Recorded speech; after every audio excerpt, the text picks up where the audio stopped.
Brian, thank you for being with us today. We appreciate it. Oh, thank you very much. I appreciate you coming down and talking to me. Tell us a little bit about your art. You have a unique style. What gave you the inspiration to do that type of art? Oh, thanks. I've been looking at paintings my whole life. I studied art for a long time. Then one day I decided to try painting, and I loved it. And I've been painting ever since, about 20 years now. And I looked at de Chirico paintings a lot, and I love the way he did his shading and that weird loneliness of them. And if you look at my paintings, there's always one figure, other than the abstracts, which I have out right now, so that's not a good representation.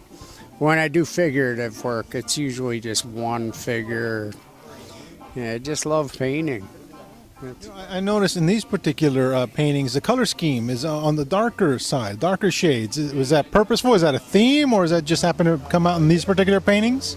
Lately, I've been looking at my paintings a lot in the last few years, and I thought, they're too bright, they're too bright, they're too bright. So I'm starting to tone down a little bit and learning more about the colors and how to put them side by side.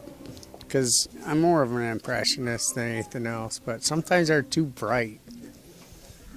Was there a certain a painter that really inspired you? De Chirico, Magritte, de Chirico, all the impressionists except Renoir with too much pink. But yeah, I like art in general. I like bad art, good art. But bad art is good too, because I look at it and go, well, don't do that. Yeah, I have my own eye sometimes, and then I have this one. So what, have you always wanted to be an artist, or is that something that kind of developed as you got, older and such? Yeah, me and my dad, we were in Virginia, and we were at this lake, and there was this guy painting.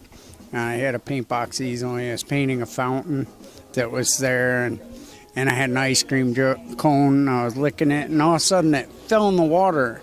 And this painter looked over and he goes, oh, you got to eat that. And my father reached in the water and grabbed it, put it back on the cone and handed it to me. And I stood there terrified thinking, I got to eat this? And then the painter said, no, you don't have to eat that. And I kept looking at him, and I still have a great memory of the painting he was doing. Was so cool because it didn't look like the picture, but it looked like something better than what you would look at. And I thought, I want to do that, I want to do that. And I was a little kid. I don't know how old. I probably said it, but I've had 2 of these. Now tell us about, you live in Venice, and you lived here a number of years. Tell us how that has an effect on your work.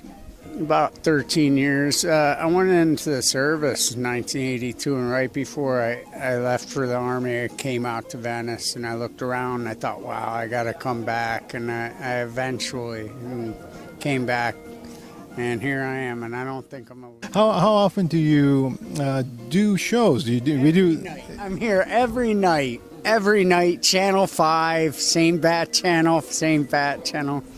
But, yeah. I do this a lot. Actually, I've been doing this on the weekends for a couple years now, on the weekends. And then with the art crawl, it's every 3rd Thursday of each month. And I try to set it up nice. And we serve wine to people. But you got to come on this side of the fence. But, yeah, I like doing this. I think this whole art crawl thing is really good for Venice. And it's about time. Hey, can you give us some contact information so people can see your work and such? I'm Brian Mylius. It's M-Y-L-I-U-S. I live in Venice. Just Google Brian Mylius and you'll find me. I'm all over the internet. And if you want a piece of art, just email me, call me. I'm at myliusbr@hotmail.com.